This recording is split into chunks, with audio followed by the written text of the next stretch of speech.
The bounty hunter's horse kicked up dust as Yates Orwell studied the wanted poster one more time, his jaw tightening at the crude sketch of a woman accused of murdering a wealthy rancher in cold blood. The reward was substantial, $500, enough to keep him comfortable through the winter. But something about the case already felt wrong even before he left Cheyenne that September morning in 1878. Yates had been tracking criminals for 7 years, ever since he turned 21 and left his father's cattle ranch to make his own way in the world.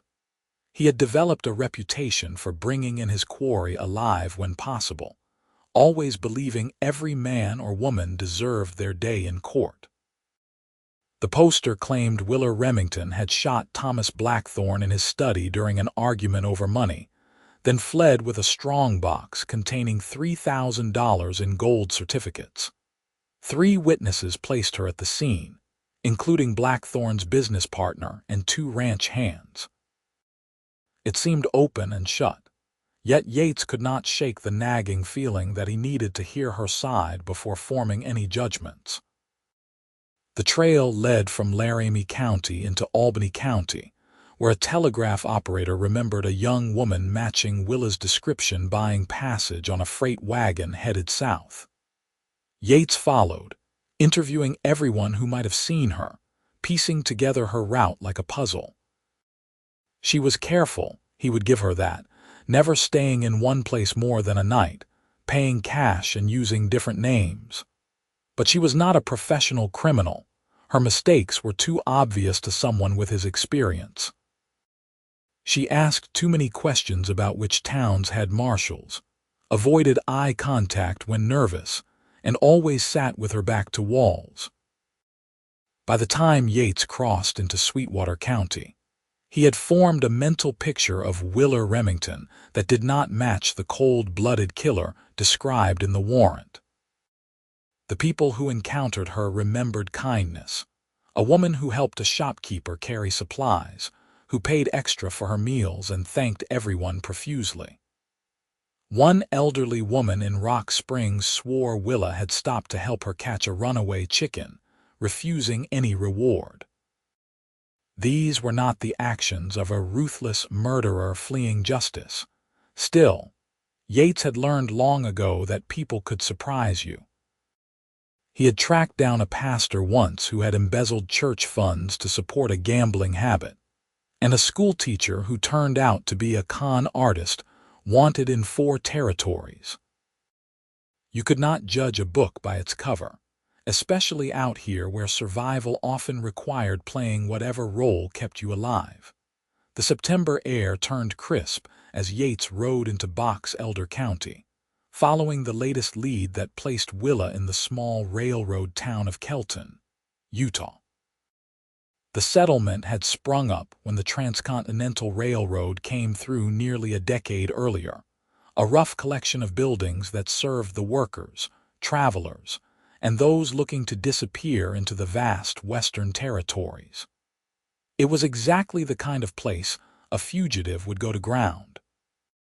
Kelton's Main Street was a rutted dirt road lined with false-fronted buildings that looked like they might blow over in a strong wind.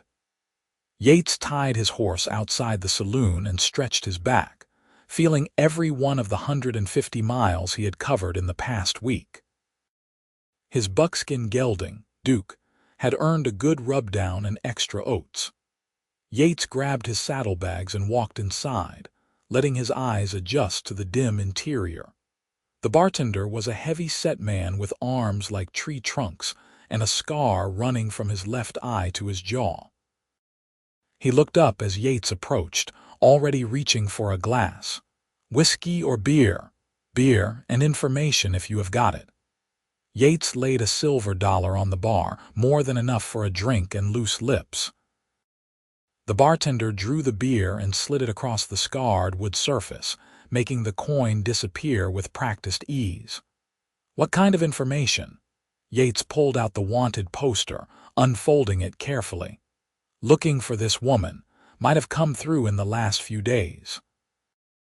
The bartender barely glanced at it before shaking his head. Have not seen her, but then I see a lot of faces. They tend to blur together. Something about the quick denial made Yates suspicious, but he knew better than to push. Word would spread if a bounty hunter was asking questions, and that might flush out his quarry one way or another. He drank his beer slowly, listening to the conversations around him. Railroad workers argued about a card game. Two cowboys discussed the weather, and in the corner, a woman laughed at something her companion said. Yates caught his reflection in the mirror behind the bar. A man just past his 28th birthday with sun-weathered skin, brown hair that needed cutting, and gray eyes that had seen too much. His father always said those eyes would get him in trouble, seeing things others missed, unable to let mysteries lie. Maybe the old man was right.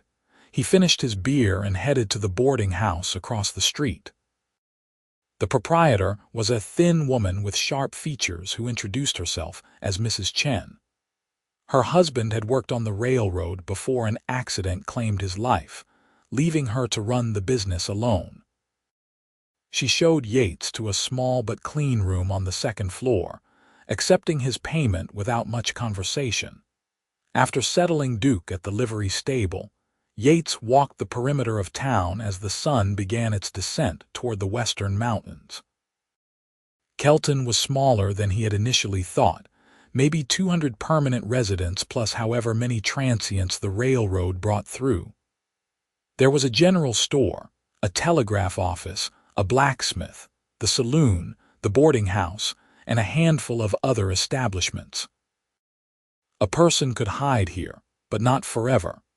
As dusk painted the sky in shades of orange and purple, Yates noticed a small restaurant near the edge of town, barely more than a shack with a hand-painted sign declaring it Rosie's Kitchen. His stomach reminded him that he had not eaten since breakfast, so he walked over and pushed open the door. The interior held 6 tables covered with checkered cloths, all empty except for one where an old-timer nursed a cup of coffee. The kitchen was separated from the dining area by a thin wall, and Yates could hear someone moving around, pots clanging and the sizzle of food cooking. The smell made his mouth water. "Sit anywhere you like. I will be right with you," called a woman's voice from the kitchen. Yates chose a table near the window where he could watch the street. A moment later, the kitchen door swung open, and a young woman emerged carrying a pot of coffee. She wore a simple blue dress with a white apron, her dark blonde hair pulled back in a practical bun. She looked up as she approached his table, and for just an instant, Yates saw recognition flash across her face before she controlled it. He knew those features, had studied them on the wanted poster for days now. Willa Remington was serving him coffee in a little restaurant in Kelton, Utah, apparently working under an assumed name. "Coffee?" she asked, her voice steady despite the tension Yates could see in her shoulders. "Please." Yates kept his expression neutral, watching as she poured with a hand that trembled just slightly. "What is good here? The stew is fresh, and there is roast chicken with potatoes if you prefer." She set the pot down on his table, her green eyes meeting his directly now, a silent challenge in their depths. "I will take the stew." Yates paused, then added, "and maybe some conversation if you have the time." Willa's jaw tightened almost imperceptibly. "I will bring your food." She disappeared into the kitchen, and Yates sat back, his mind racing. He could arrest her right now, march her to the telegraph office and wire the marshal in Cheyenne that he had his fugitive. The reward money would be his within the week. But something held him back, that same instinct that had been whispering doubt since he first took this job. Willa returned with a steaming bowl of stew and a basket of fresh bread. She set them down carefully, then surprised him by pulling out the chair across from him and sitting down. "You are Yates Orwell," she said quietly. "The bounty hunter from Cheyenne. And you are Willa Remington, wanted for murder and theft. Yates kept his voice low, aware of the old-timer still nursing his coffee at the far table. I did not kill Thomas Blackthorne. Willa's voice was fierce despite its soft volume. And I did not steal anything. That is why I ran. I knew no one would believe me. 3 witnesses say otherwise. 3 liars. Willa's hands clenched into fists on the table.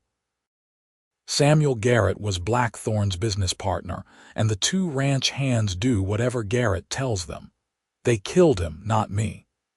Yates studied her face, looking for the tells that indicated deception. He saw anger, fear, and desperation, but not the shifty-eyed guilt of someone caught in a lie. Why would they kill their boss and frame you? Because I found out they were stealing from him.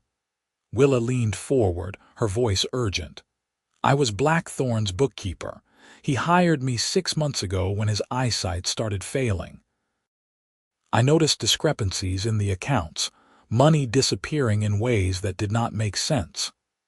When I investigated further, I discovered Garrett had been embezzling for years, probably tens of thousands of dollars. I told Mr. Blackthorne, and he confronted Garrett that same day. That night, someone shot him in his study. I heard the gunshot from my room in the servants' quarters and ran to help. When I got there, Garrett was standing over the body with Mr. Blackthorne's pistol in his hand. He saw me and smiled, then started shouting for help. By the time the ranch hands arrived, Garrett had pressed the pistol into my hand and was claiming I had shot Blackthorne in front of him. My fingerprints were on the gun, and Garrett had 2 men who would swear to whatever story he told. The story came out in a rush, words Willa had clearly been holding inside for weeks. Yates listened without interrupting, filing away every detail. What about the strongbox? What strongbox? Willa looked genuinely confused. I never saw any strongbox. The warrant says you stole $3,000 in gold certificates. That is another lie. I took $50 from my savings tin, money I had earned honestly, and the clothes on my back. Nothing more. Willa's eyes glistened with unshed tears. I am not a thief, Mr. Orwell. I am a woman who worked hard, told the truth, and got punished for it.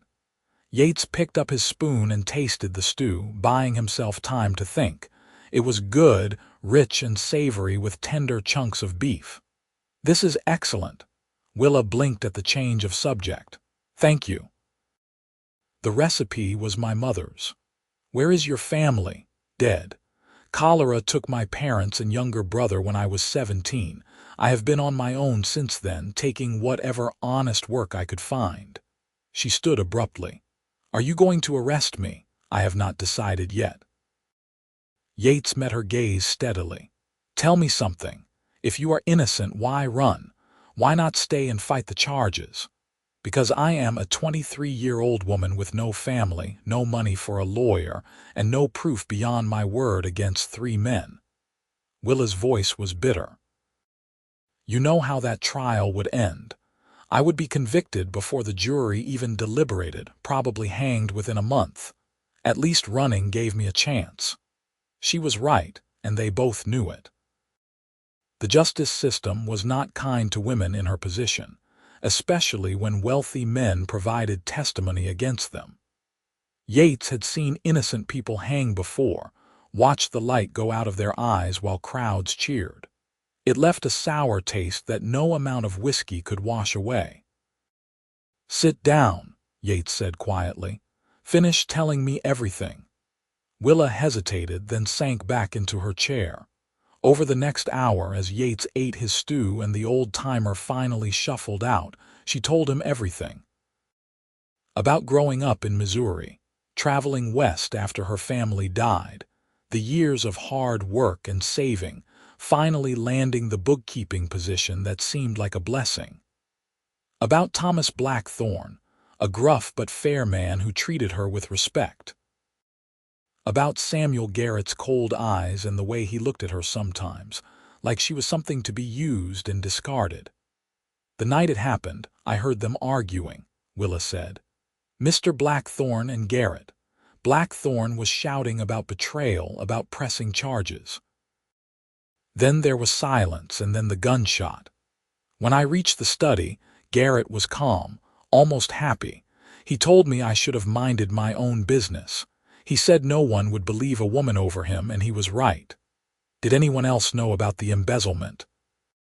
I told the foreman, a man named Henry Cross. He said he would look into it. The next day he rode out to check the northern fence line, and his horse came back without him. They found his body at the bottom of a ravine, said he must have fallen. Willa's voice hardened. But Henry was the best rider I ever saw. He did not fall. 2 deaths, both convenient for Samuel Garrett.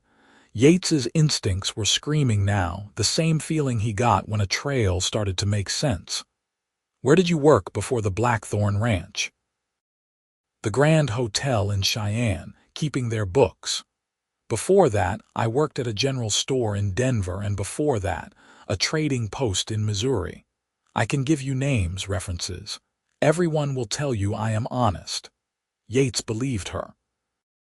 Every detail of her story fit what he had observed on the trail, the woman who helped strangers and paid her debts. But belief was not proof, and the law did not care about a bounty hunter's gut feelings.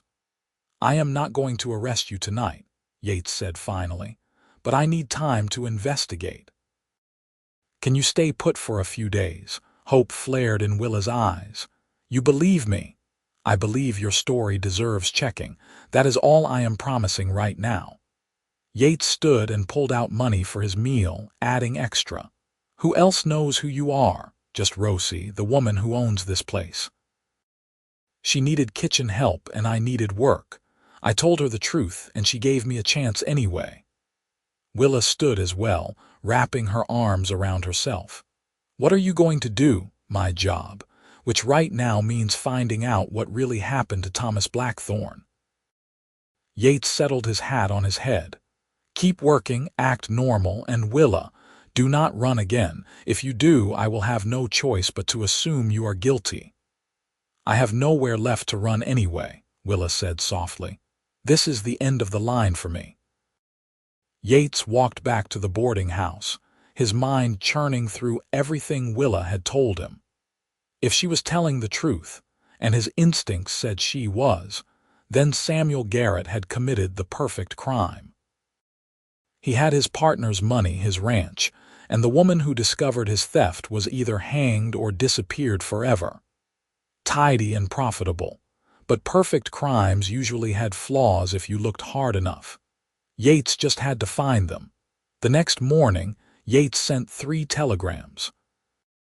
One went to the marshal in Cheyenne, requesting details about Thomas Blackthorne's death and the investigation.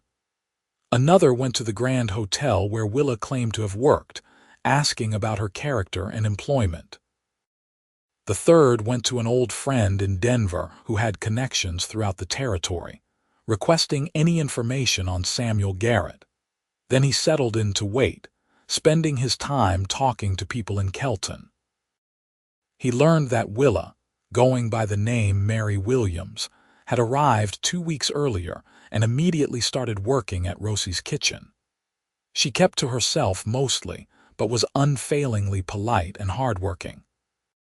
Rosie herself was a tough woman in her 50s who had seen enough of life to be a good judge of character. That girl is running from something, but it is not murder, Rosie told Yates when he visited the restaurant for lunch. I have known killers, Mr. Orwell. They have empty eyes like something inside them died. Mary has scared eyes, sad eyes, but not empty ones.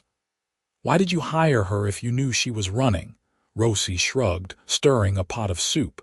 Because we have all done things we regret, made choices that haunt us.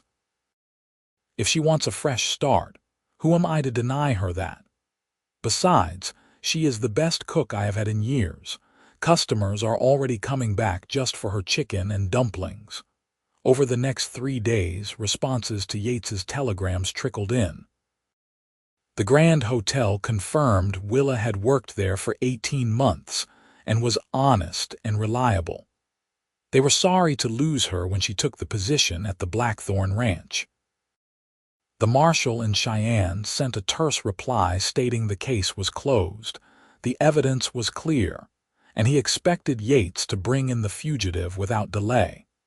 The telegram from Denver was the most interesting. Samuel Garrett was not originally from Wyoming.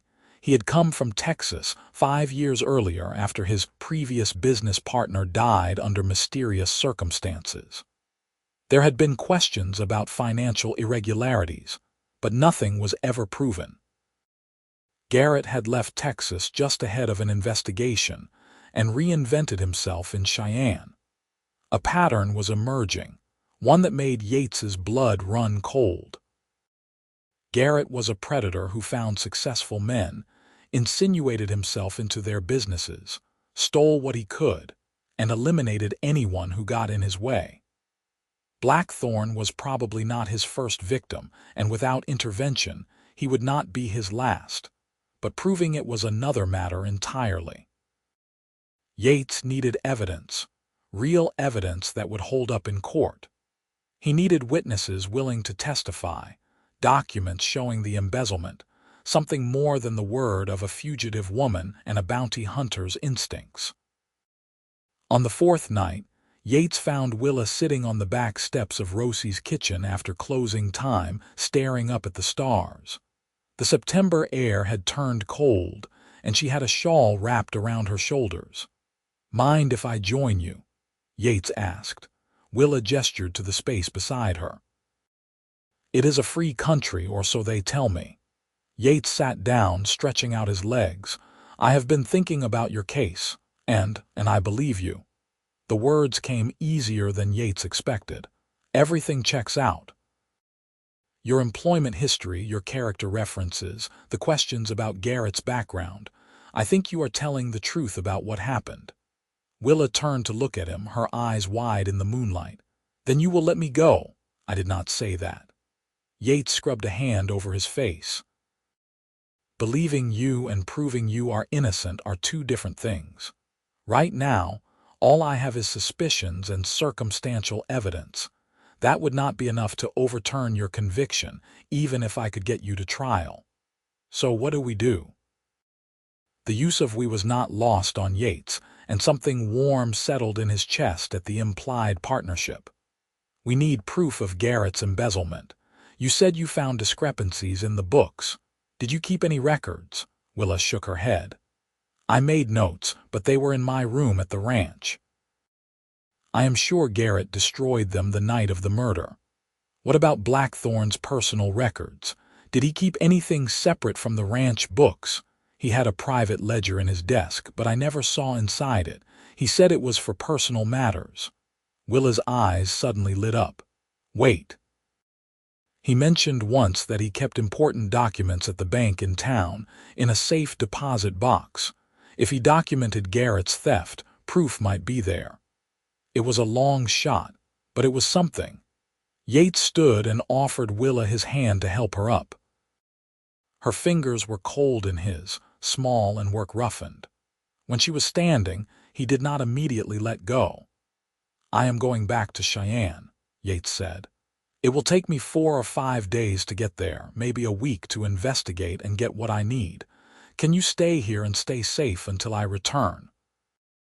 "You are coming back." Willa's voice was barely a whisper. "I am coming back."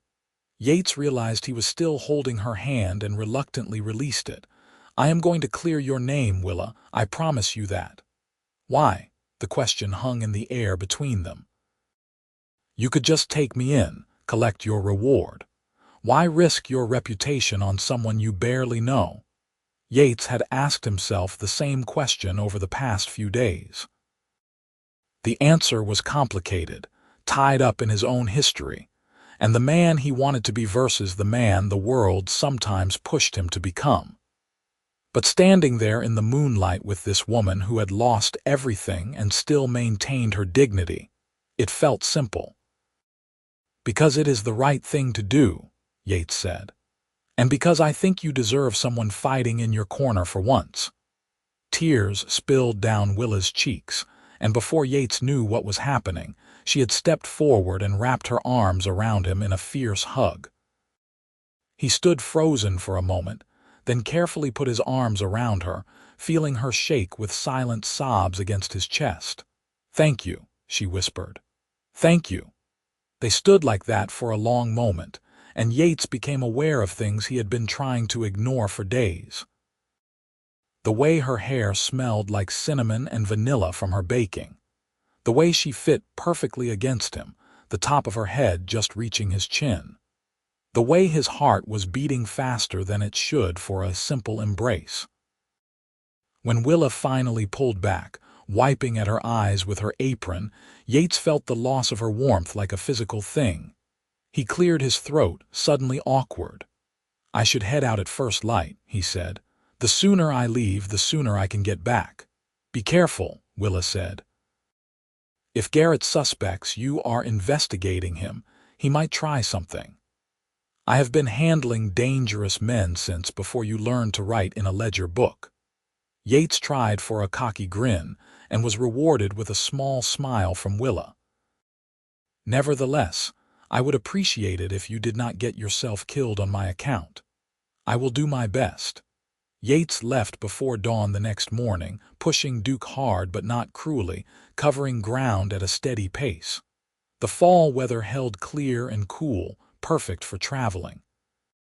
He had time to think on the long ride, about Willa and her situation, about justice and the law and how they were not always the same thing.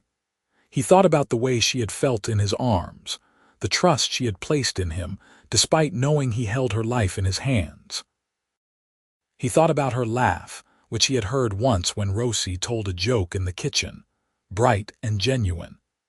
He thought about her hands, always moving, always working, creating meals that brought comfort to strangers. Yates had known many women in his 28 years, had even fancied himself in love once or twice.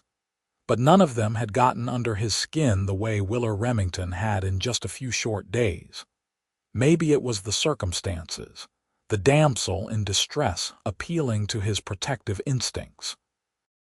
Or maybe it was something deeper, recognition of a kindred spirit who understood what it meant to fight for what was right even when the world was against you.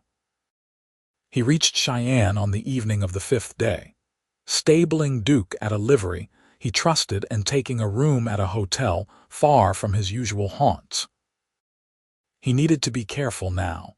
Could not risk Garrett getting word that the bounty hunter who was supposed to be tracking Willa Remington had returned to ask questions.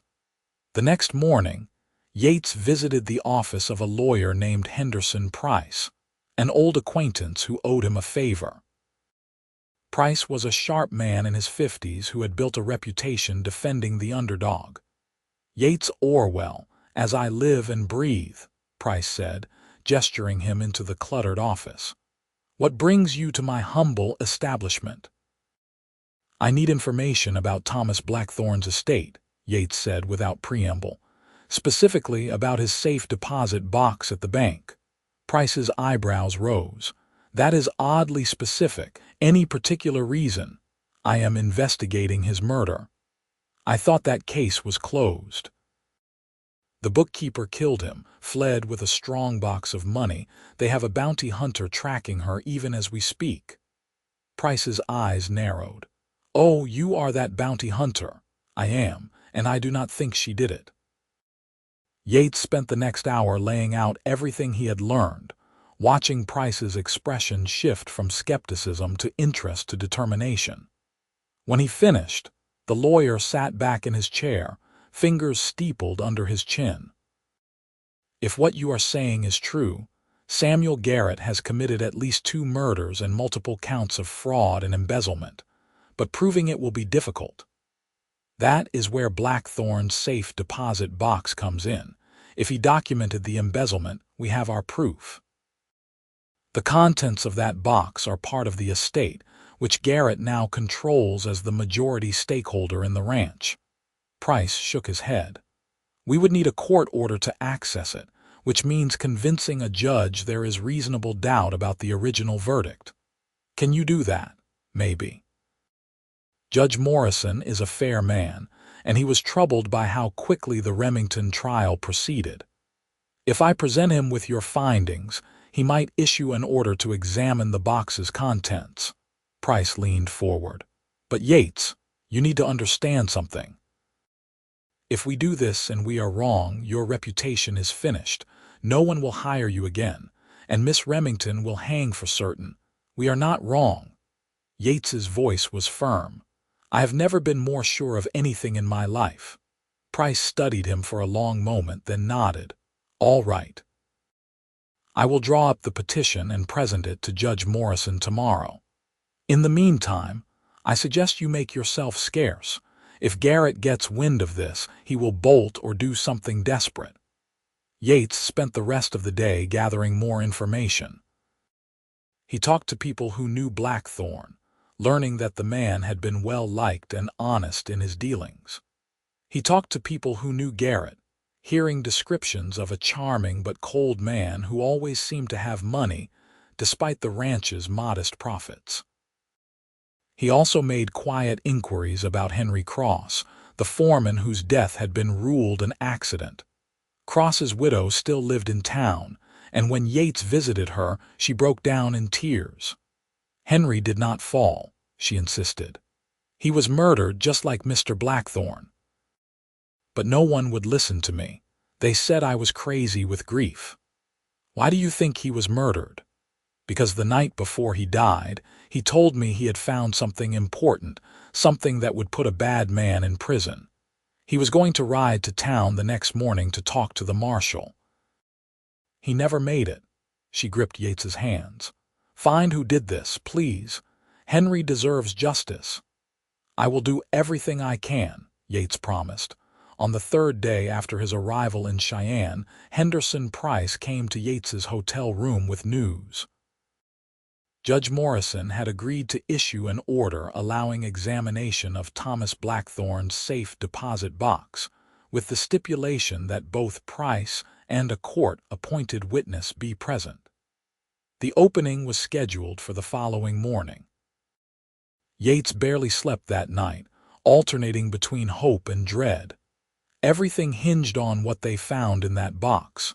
If Blackthorne had documented Garrett's crimes, Willa was saved. If not, Yates had just destroyed his career for nothing. The bank was a solid brick building on Main Street, a fortress designed to inspire confidence. The manager, a nervous man named Whitmore, met them with the court order in hand and led them to the vault.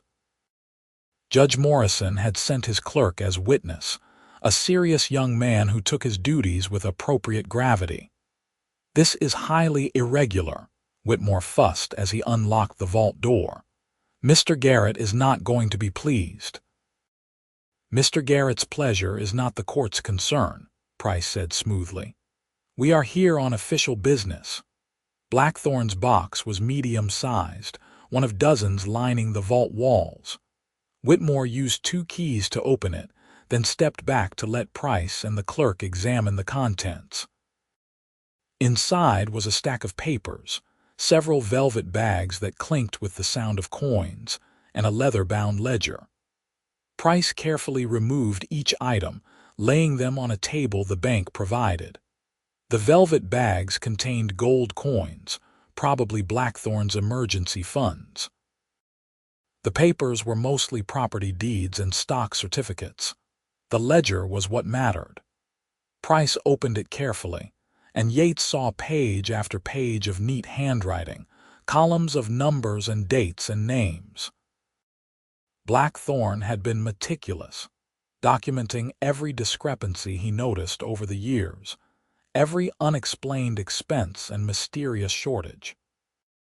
The final entries, dated just days before his death, outlined exactly what Willa had discovered, proof of systematic embezzlement totaling over $40,000. Good God, Price breathed. This is enough to convict Garrett 10 times over, but there was more. Tucked into the back of the ledger was a letter in Blackthorne's handwriting, dated the day of his death. It read, "To whom it may concern. If you are reading this, I am likely dead. I have discovered that my business partner, Samuel Garrett, has been stealing from me for years. I confronted him today and told him I was pressing charges.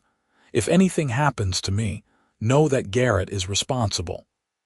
My bookkeeper, Miss Willa Remington, discovered the theft and reported it to me honestly. She is innocent of any wrongdoing and should be protected. The evidence of Garrett's crimes is in this ledger. See that justice is done. Thomas Blackthorne." The clerk read the letter twice, then looked at Price with wide eyes. "This changes everything." "Yes," Price said grimly. "Yes, it does." Within the hour, Judge Morrison had issued a warrant for Samuel Garrett's arrest on charges of murder, embezzlement, and fraud. The marshal assembled a posse and rode out to the Blackthorne Ranch, now legally Garrett's property through his majority partnership stake. Yates rode with them, his hand never far from his pistol. He had waited too long for this moment to let it slip away. They found the ranch quiet, workers going about their daily tasks unaware of the storm about to break. Garrett was in the main house, going over paperwork in what had been Blackthorne's study. When the marshal walked in with Yates and 4 deputies, Garrett looked up with a smile that died when he saw their faces. "Samuel Garrett, you are under arrest for the murder of Thomas Blackthorne and Henry Cross, as well as embezzlement and fraud," the marshal announced. For just a moment, Garrett's mask slipped, and Yates saw the cold calculation underneath. Then it was back, replaced by confusion and outrage. "This is absurd. On what grounds?" "On the grounds of Thomas Blackthorne's personal testimony and documented evidence of your crimes." The marshal nodded to his deputies, who moved forward with manacles. Garrett tried to run then, bolting for the back door, but Yates was faster. He caught Garrett by the collar and slammed him against the wall, all the rage and frustration of the past weeks boiling over. "She was innocent," Yates snarled in Garrett's ear. "She told the truth, and you framed her for your crime." "That little nobody," Garrett laughed, the sound bitter. "She should have kept her mouth shut. Blackthorne would have died eventually, and no one would have been the wiser. But she had to go digging, had to play the hero. Well, look where it got her, running for her life across the territories." "Actually, it got her a champion," Yates said, stepping back to let the deputies take over. "And it got you a noose." The trial was swift once the evidence was presented. Garrett's lawyers tried every trick they knew, but Blackthorne's ledger and letter were damning. 2 of Garrett's ranch hands, facing charges as accessories, agreed to testify against him in exchange for lighter sentences. They described how Garrett had ordered them to kill Henry Cross and make it look like an accident, how he had planned Blackthorne's murder for weeks, waiting for the perfect opportunity. The jury deliberated for less than 2 hours before returning a guilty verdict on all counts. Judge Morrison sentenced Samuel Garrett to hang, with execution set for 3 weeks hence.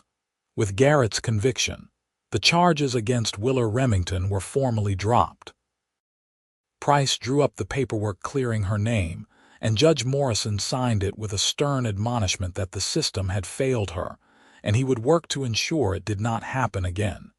Yates sent a telegram to Kelton immediately, a simple message: "You are free. Coming home."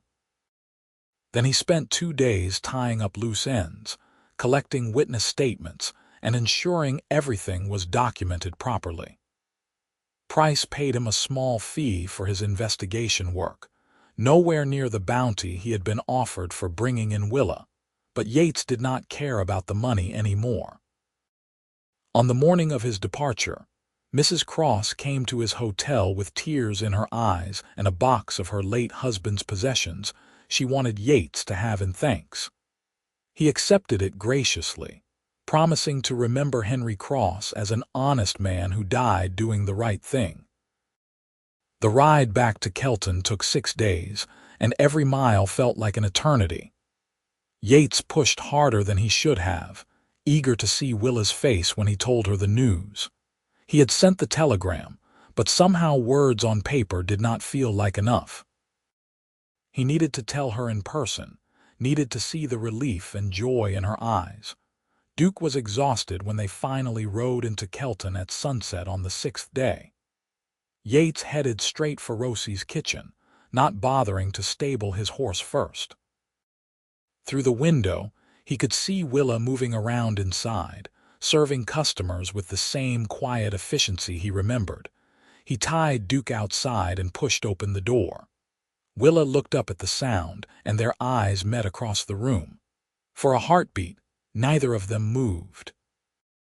Then Willa's face broke into a radiant smile, and she dropped the coffee pot she was holding. The pot shattered on the floor, but Willa did not seem to notice. She was already running toward Yates, and he barely had time to brace himself before she crashed into him, her arms going around his neck, her face buried in his chest. "You came back," she said, the words muffled against his shirt. "You actually came back. I promised I would." Yates wrapped his arms around her, lifting her feet off the ground and spinning her once before setting her down. "And I have news. Good news." The customers in the restaurant were staring, but Yates did not care. He told Willa everything, the words tumbling out in a rush. About the ledger and the letter, about Garrett's arrest and trial and conviction, about the charges against her being dropped. He told her she was free, truly free, her name cleared and her innocence proven. Willa listened with tears streaming down her face, her hands gripping Yates's arms like she was afraid he might disappear. When he finished, she pulled him down and kissed him, a fierce kiss that tasted like salt and gratitude and something else, something that made Yates's heart race. When they finally broke apart, both breathing hard, Rosie was standing nearby with a broom and a knowing smile. "I think maybe you two should take this conversation somewhere more private," she said. "I will clean up the coffee." Yates and Willa walked down to the creek that ran behind the town, finding a spot under a cottonwood tree where they could sit and talk without an audience. The stars were coming out overhead, bright and clear in the autumn sky. "I cannot believe it is really over," Willa said softly. "I keep thinking I am going to wake up and find out it was all a dream. It is real." Yates took her hand, lacing their fingers together. "You are free, Willa. You can go anywhere, do anything. You are not trapped anymore." "Where would I go?" Willa turned to look at him, her eyes searching his face in the starlight. "Everything I want is right here." Yates's breath caught. "Willa, I need to tell you something.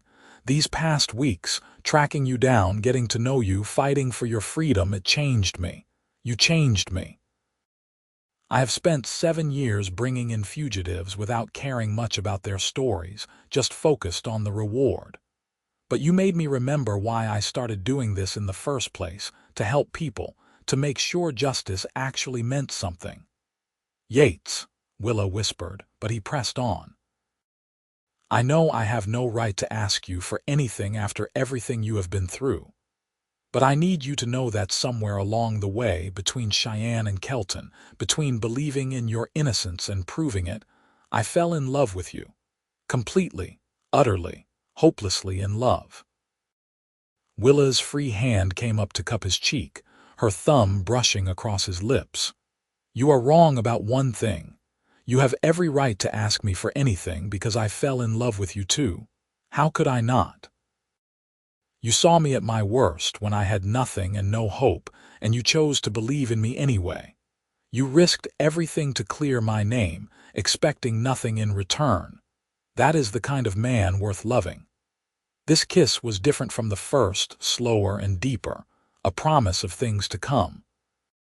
When they finally pulled apart, Yates rested his forehead against Willa's, both of them smiling.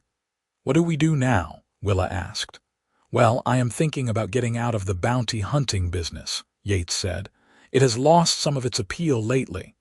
What would you do instead? I have been thinking about that. My father has a ranch back in Laramie County. He has been after me for years to come back and help run it. Maybe it is time I took him up on that offer. Yates pulled back to look at Willa properly. Of course, a ranch needs a good bookkeeper, someone who knows their way around ledgers and numbers. Any chance you would be interested in the position? Willa laughed, the sound bright and joyful. That depends. What are the working conditions like? Well, the boss can be stubborn and occasionally reckless, but he is completely in love with you, so I think you could probably negotiate good terms.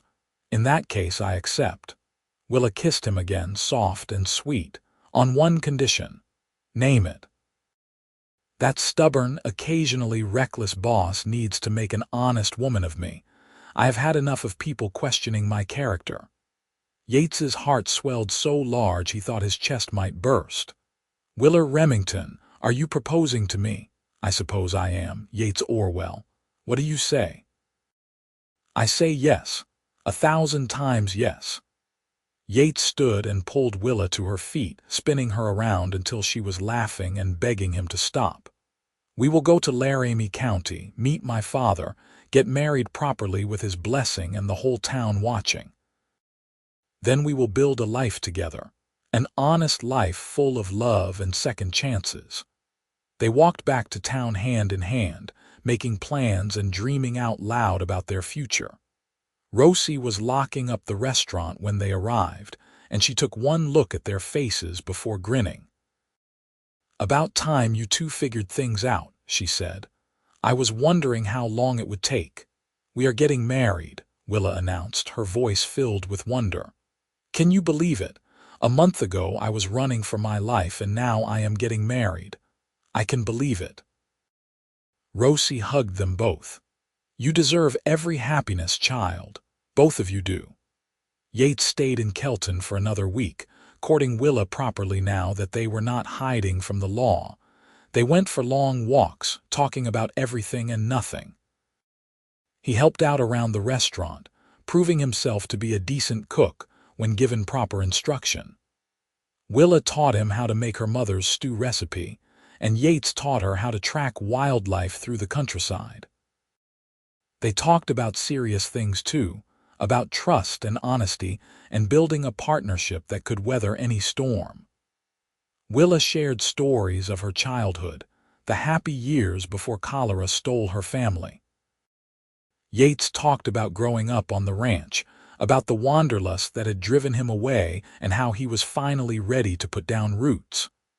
I want children someday, Willa said one evening as they sat watching the sunset.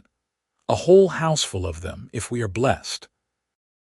I want to give them the loving home I had before everything fell apart. I want that too, Yates agreed. Though I admit the idea terrifies me. What if I am a terrible father? You will not be. Willa squeezed his hand. You are one of the best men I have ever known, Yates Orwell. Our children will be lucky to have you. When it was time to leave Kelton, Rosie threw them a farewell party at the restaurant. Half the town showed up, people who had come to know and respect Willa during her time there. They gave gifts, practical things like blankets and kitchen tools, and offered advice and best wishes. You take care of our girl, Rosie told Yates sternly. She has been through enough hardship for 10 lifetimes. I will guard her with my life, Yates promised, and love her every day of mine. The journey to Laramie County took a week, Willa riding a gentle mare Yates purchased in Kelton and him on Duke. They traveled slowly, in no particular hurry, camping under the stars and talking for hours by the fire. Yates taught Willa how to shoot, figuring any ranch wife should know how to defend herself and her home. She proved to be a natural, her bookkeeper's precision translating well to marksmanship.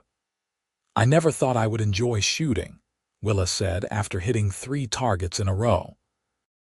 But there is something satisfying about it. Just do not shoot me if I forget to wipe my boots before coming inside, Yates joked. No promises. They arrived at the Orwell Ranch on a crisp October afternoon, the aspens blazing gold on the hillsides. The ranch house was a sprawling structure built of logs and stone, surrounded by corrals and outbuildings. Yates's father, Jasper Orwell, came out when he heard the horses, a tall man in his 60s with gray hair and the same gray eyes as his son. "Well, I will be damned," Jasper said, staring at Yates. "The prodigal son returns." "Hello, father." Yates dismounted and helped Willa down, keeping a protective hand on her back. "I have brought someone I want you to meet. This is Willa Remington. We are getting married." Jasper's eyebrows shot up, but he recovered quickly and swept his hat off his head. "Miss Remington, this is a surprise but a welcome one. My son has needed a good woman to settle him down for years. Please call me Willa." She stepped forward and offered her hand, which Jasper shook with a warm smile. "Yates has told me so much about you and the ranch. I am honored to meet you." Over dinner that night, Yates told his father everything, the whole story from taking the bounty to tracking Willa to proving her innocence. Jasper listened without interrupting, his weathered face thoughtful. "You did the right thing, son," he said when Yates finished. "Not the easy thing, not the profitable thing, but the right thing. Your mother would have been proud." "I learned from the best," Yates said quietly. His mother had died when he was 15, but her lessons about integrity and compassion had stayed with him. "So you are giving up bounty hunting?" Jasper asked. "I am. If your offer still stands, I would like to come back and help run the ranch." "Willa is a trained bookkeeper. She can handle all the business side of things." "The offer has always stood." Jasper turned to Willa. "And I would be honored to have you join the family, my dear. This place has been too quiet for too long. It could use a woman's touch and maybe some grandchildren running around eventually." Willa blushed but smiled. "We will do our best on the grandchildren front, Mr. Orwell. Call me Jasper or father if you are comfortable with that. We are family now." They were married 3 weeks later in the little church in town, with Jasper giving Willa away and what seemed like the entire county in attendance. Willa wore a simple white dress she and Jasper's housekeeper had made together, with wildflowers in her hair. Yates wore his best suit, cleaned and pressed, his boots polished to a shine. When the minister pronounced them husband and wife, Yates kissed Willa with all the love and promise in his heart, and the congregation erupted in cheers and applause. They celebrated with a feast at the ranch, dancing under the stars until the early hours of the morning. That night, in the privacy of their room, Yates made love to his wife for the first time, tender and slow, learning the language of her body and teaching her his. Afterward they lay tangled together, Willa's head on Yates's chest, his fingers trailing through her hair. "I love you," Willa whispered. "I never thought I would be this happy again." "I love you too." Yates kissed the top of her head, "And this is just the beginning." Life on the ranch settled into a comfortable rhythm. Willa took over the bookkeeping, proving her worth within the first month when she found ways to save money and increase efficiency. She also started helping out with the cooking, and the ranch hands quickly learned that working for the Orwells came with the best meals in the county. Yates threw himself into ranch work with an enthusiasm that surprised even him. He had forgotten how much he enjoyed the physical labor, the satisfaction of a hard day's work and visible results. He and his father worked side by side, repairing fences and managing the herd, their relationship healing from the years of separation. As winter settled over Wyoming, Willa began to suspect she might be pregnant. When the doctor confirmed it in January 1879, she and Yates celebrated with tears and laughter and tender kisses. Jasper was overjoyed at the prospect of becoming a grandfather, already planning modifications to the house for the nursery. "What do you hope it is?" Willa asked one evening as they sat by the fire, her hand resting on her still flat stomach. "A boy or a girl, healthy," Yates said immediately. "That is all that matters. Though I will confess, the idea of a little girl with your spirit and stubbornness is appealing. She would wrap you around her little finger, undoubtedly." Yates pulled Willa closer, marveling at how completely his life had changed in just a few short months. From chasing bounties to preparing for fatherhood, from solitary nights in cheap hotel rooms to this warm home full of love. The baby was born in late August, a healthy boy with strong lungs and his father's gray eyes. They named him Thomas, after the man whose death had brought them together, and whose integrity had ultimately saved Willa's life.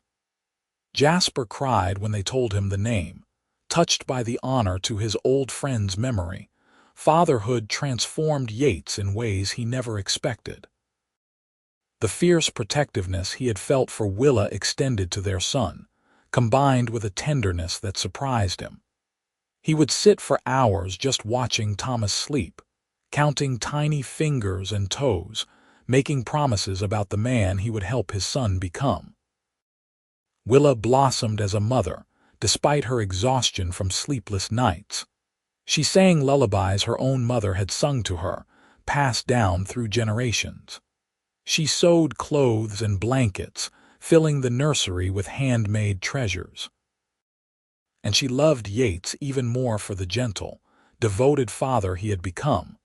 When Thomas was 6 months old, they received an unexpected visitor. Henderson Price arrived at the ranch with a package and news from Cheyenne. "Samuel Garrett was hanged last month," Price reported over coffee in the ranch house kitchen. "He never showed remorse, claimed to the end that he was entitled to Blackthorn's money, but justice was done." Willa's hand found Yates's under the table, squeezing tight.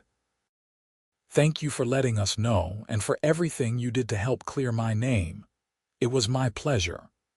Price pushed the package across the table. "This is for you. Blackthorn's estate was settled, and as it turns out, he had named you in his will." "What?" Willa looked shocked. "But I only worked for him for 6 months. Apparently, that was enough for him to recognize your character. He left you $500 and a letter." Price stood. "I will leave you to read it in private. Congratulations on the baby, by the way. He is a handsome little fellow." After Price left, Willa opened the package with shaking hands. Inside was a bank draft for $500 and a sealed envelope with her name on it. She broke the seal and read, "Dear Miss Remington, if you are reading this, my worst fears have come true and I am dead.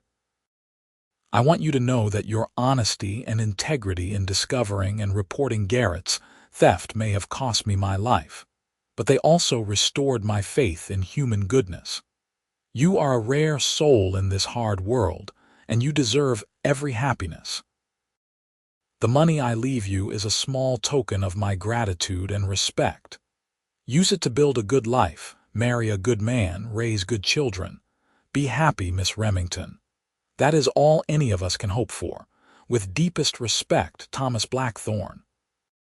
Willa wept as she read the letter aloud to Yates, mourning the kind man whose murder had changed her life so completely.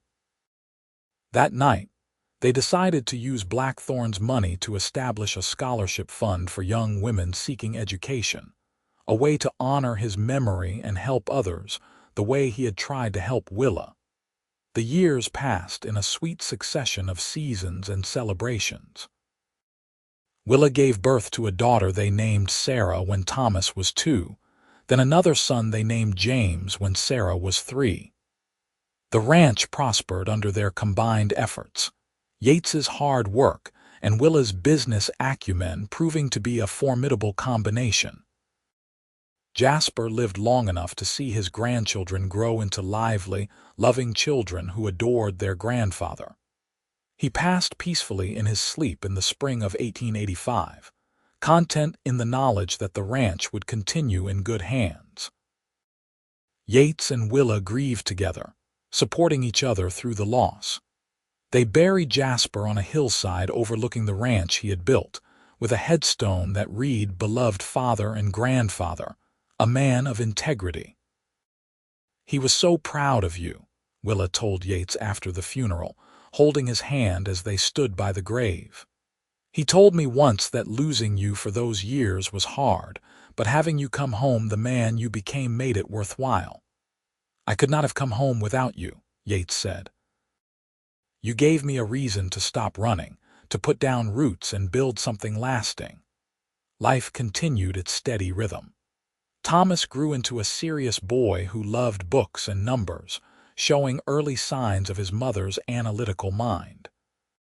Sarah was all fire and determination, begging to learn to ride and rope almost before she could walk. James was the family charmer, able to talk his way out of trouble with a dimpled smile and innocent eyes. Willa sometimes thought about those desperate weeks in 1878 when she had been running for her life, believing she would die alone and forgotten. Now she was surrounded by love, building a legacy that would outlast her. The bookkeeper accused of murder had become a respected rancher's wife, a beloved mother, and a pillar of her community. The scholarship fund she and Yates established in Thomas Blackthorne's name grew over the years, helping dozens of young women get educations and build independent lives. It gave Willa deep satisfaction to know that good had come from tragedy, that Blackthorne's death had not been meaningless. On a warm summer evening in 1890, Yates and Willa sat on the porch of their home, watching their children play in the yard. Thomas was 12 now, teaching Sarah and James how to skip stones in the creek. The sound of their laughter drifted on the breeze, sweet as music. "Do you ever think about how different our lives might have been?" Willa asked, leaning her head on Yates's shoulder. "If you had just arrested me that first night in Kelton." "I try not to," Yates admitted. "The thought of you hanging for a crime you did not commit, of never having this life with you, it haunts me sometimes. But you did not arrest me. You chose to believe in me, to fight for me, to love me." Willa turned to kiss his cheek. "That choice changed everything. Best decision I ever made."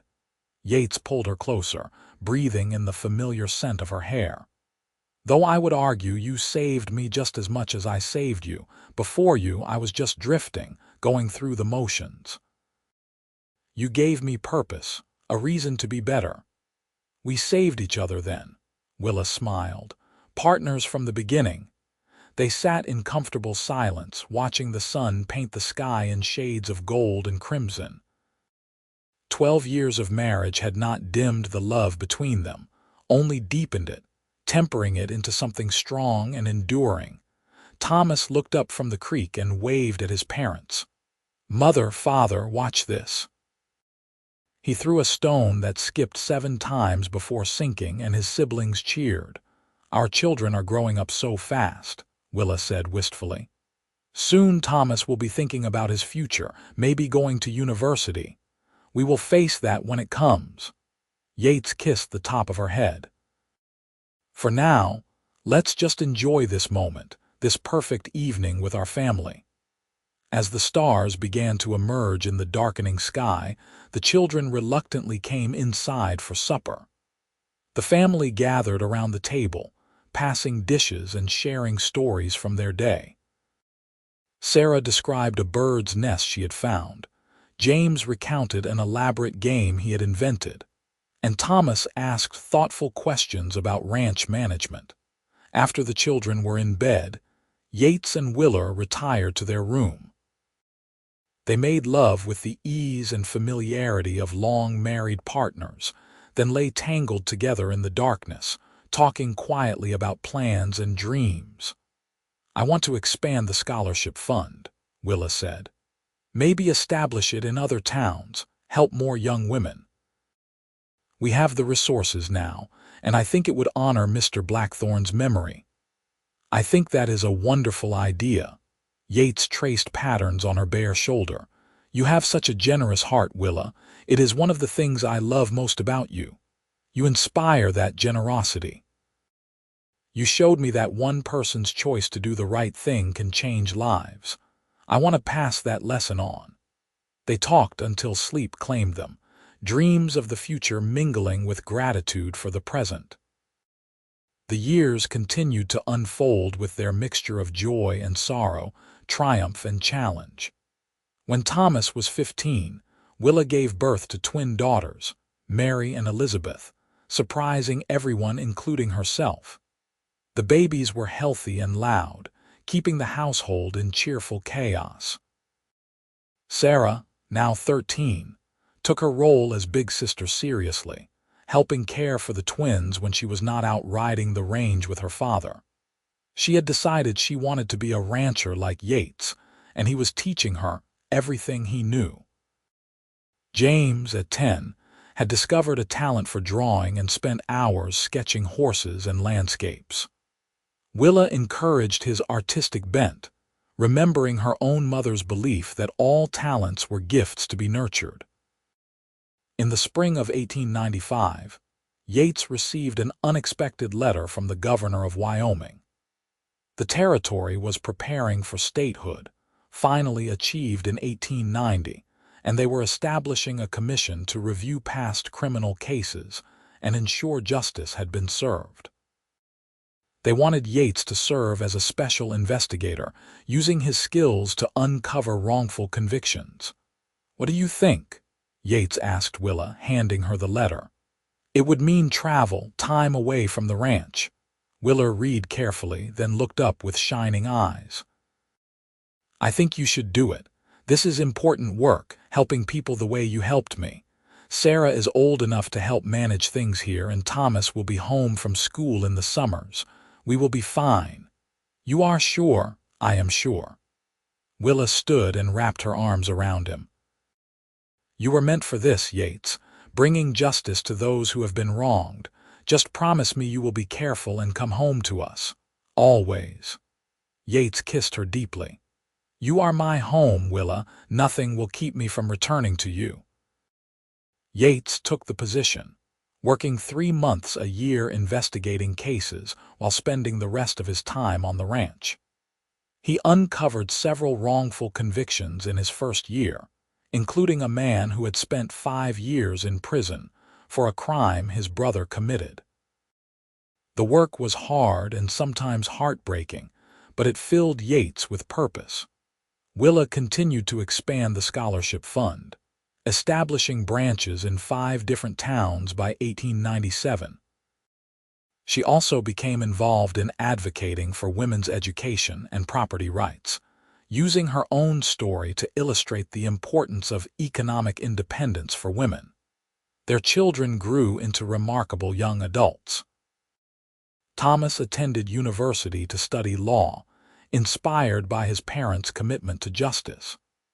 Sarah married a neighboring rancher's son when she was 20, a good man who respected her fierce independence. James won a scholarship to an art school in Denver, his talent recognized beyond the small ranching community. The twin girls, Mary and Elizabeth, were 10 years old in 1899, bright and curious, constantly asking questions about everything. They adored their older siblings and followed their mother everywhere, learning bookkeeping and cooking with equal enthusiasm. On Yates and Willa's 20th wedding anniversary in October 1899, their children threw them a surprise party at the ranch. Friends and neighbors came from miles around to celebrate, sharing stories and toasts to the couple who had overcome so much to build their life together. "To my parents," Thomas said, raising his glass, "who taught me that integrity matters more than profit, that love conquers fear, and that second chances can change the world." "To mother and father," Sarah added, "the strongest people I know, who showed me that a woman can be anything she wants to be." "To the best parents anyone could ask for," James said with his characteristic charm, "who always believed in following your dreams even when they take you far from home." "To our amazing parents," Mary and Elizabeth chorused together, Who tell the best stories and give the best hugs? Willa cried happy tears as Yates pulled her close, both of them overwhelmed by the love surrounding them. 20 years since that desperate night in Kelton, when a wanted woman and a bounty hunter had found something neither expected, hope and love, and a future worth fighting for. "I would do it all again," Yates whispered in Willa's ear. "Every moment, every hardship, every challenge, it all led me to you. And I would choose you every time," Willa whispered back. "My champion, my partner, my love." They danced together as the sun set over the Wyoming landscape, the same land where Yates had once tracked fugitives and Willa had run for her life. Now it was home, the foundation for the family and legacy they had built together.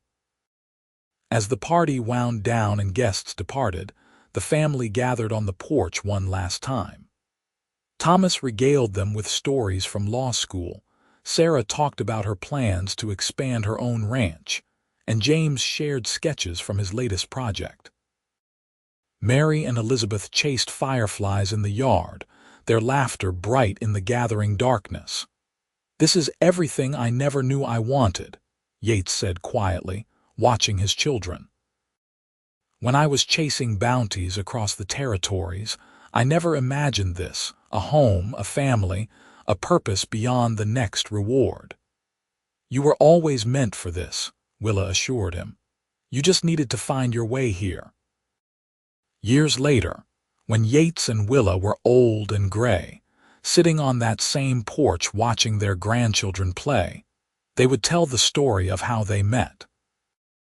The bounty hunter and the fugitive, brought together by tragedy and fate, who chose love over fear and built a legacy of justice and compassion. Their grandchildren never tired of hearing it, the dramatic tale of false accusations and desperate flight, of a man who chose to believe in innocence when everyone else saw guilt, of love discovered in the most unlikely circumstances. "Tell us again how grandfather found you innocent before he found you beautiful," the grandchildren would beg, and Willa would smile. "It is true," she would say, her hand finding Yates's automatically. "He saw my heart before he saw my face, my truth before my appearance. That is why I knew I could trust him with my life." "And with your heart?" the grandchildren would ask. "And with my heart," Willa would confirm, squeezing Yates's weathered hand. The Orwell ranch continued to prosper for generations, a testament to the foundation Yates and Willa built together. The scholarship fund bearing Thomas Blackthorne's name sent hundreds of young women to school, creating opportunities that rippled through communities and changed lives. But perhaps the greatest legacy was the love story itself, proof that justice and mercy could coexist, that second chances were possible, and that the bonds forged in adversity could last a lifetime. On a crisp autumn morning in 1920, Yates Orwell passed away peacefully in his sleep at the age of 70, Willa's hand in his. He was surrounded by children, grandchildren, and great-grandchildren, all of whom carried forward the values he had lived by. Willa followed him 6 months later, her heart simply unable to continue without its other half. They were buried side by side on the same hillside as Jasper, with headstones that read beloved husband and father, and beloved wife and mother. But their family added a third marker between them with words that told the real story. "Here lie two souls who found each other in the darkest moment and created light that still shines. Justice, love, and second chances forever." The ranch, the scholarship fund, and most importantly, the story of their love continued through the generations. Children became parents who became grandparents, each one telling the tale of the bounty hunter who tracked her across 3 counties and found her innocent before he found her beautiful, then chose to love her for the rest of his days. It was a story of the Wild West at its best, not lawless violence, but rather the triumph of courage and integrity. It was a reminder that even in the hardest times, when justice failed and hope seemed lost, one person choosing to do the right thing could change everything. And in the end, that was Yates and Willa's true legacy. Not just the family they created or the good works they accomplished, but the simple truth they lived every day. That love rooted in respect and trust, in seeing someone's worth beyond circumstances, could overcome any obstacle and build something that lasted far beyond a single lifetime. Their story became legend in Wyoming, told around campfires and dinner tables, a reminder of a time when the West was still wild but honor still mattered. The tale of a woman falsely accused, a man who believed when no one else would, and the love that saved them both. Through the decades and into the new century, the Orwell name remained synonymous with integrity and justice. Descendants went into law, politics, and public service, all carrying forward the lessons learned from their remarkable ancestors. The Scholarship Fund continued its work, evolving with the times but never forgetting its purpose to give women opportunities to build independent, honorable lives. And every generation, when asked what made the Orwell legacy so enduring, would point back to that September day in 1878, when a bounty hunter named Yates made a choice that defined not just his life, but the lives of countless others who came after. He chose to see innocence where others saw guilt. He chose to fight for justice when profit would have been easier. And most importantly, he chose love over fear, partnership over power, and faith over cynicism. That choice, and Willa's choice to trust him despite every reason not to, created ripples that spread across time, touching lives neither of them would ever meet but whose stories were changed because two people found the courage to believe in each other. It was a perfect ending to a story that began in darkness and fear, transformed by love into something beautiful and lasting. The bounty hunter and his fugitive bride, partners in every sense, who built a legacy not of wealth or fame but of integrity, compassion, and enduring love. Their great-great-grandchildren still lived on the ranch in the 1950s, working the same land, upheld by the same values. The house had been expanded and modernized, but the original structure remained, a monument to where it all began. The Scholarship Fund had sent thousands of women to school by then, creating teachers and doctors and lawyers and artists who went on to change their own corners of the world. And always, the story was told. The bounty hunter who tracked her across 3 counties, who found her innocent before he found her beautiful, and who loved her until his last breath. It was Wyoming's greatest love story, a tale of the Wild West that celebrated not gunfights and outlaws, but rather courage, justice, and the transformative power of choosing to believe in someone when the whole world says you should not. Yates and Willa's story proved that happy endings were possible, even from the most desperate beginnings. That love could triumph over injustice, that one person's faith could change a life, and that the choices we make in our darkest moments define not just our own futures, but the futures of generations yet unborn. They had built something that lasted, not through force or cunning but through love and integrity and the daily choice to honor each other and the values they shared. It was a quiet legacy in many ways, lacking the drama of fortune or fame, but it was real and solid and enduring. And that, in the end, was exactly what both Yates and Willa had always wanted. Not glory or recognition, but a life well lived, children raised with love, work that mattered, and the knowledge that they had made their corner of the world a little bit better. The bounty hunter found his redemption in choosing justice over reward.